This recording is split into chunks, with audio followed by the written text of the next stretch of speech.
Коронавирус пандемиясы саламаттыкты сактоо системабыздын алсыз экендигини ашкереледи.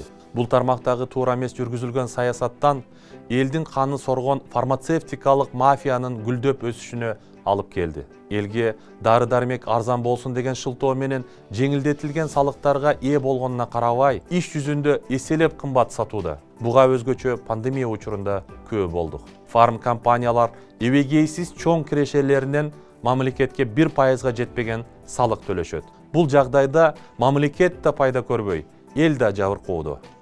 Муну биз дары-дармектерди жүгүртүүнү көзөмөлдөө электрондук системасыны киргизүү аркылуу жөнгө салабыз.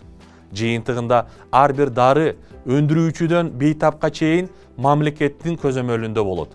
Бул дарылардын элге жеткиликтүүлүгүн жана салыктардын толук кандуу мамлекеттин казынасына түшүүсүн кепилдейт. Мындан сырткары бейтаптарга керексиз кымбат баалуу препараттарды таңуулоого бөгөт коет.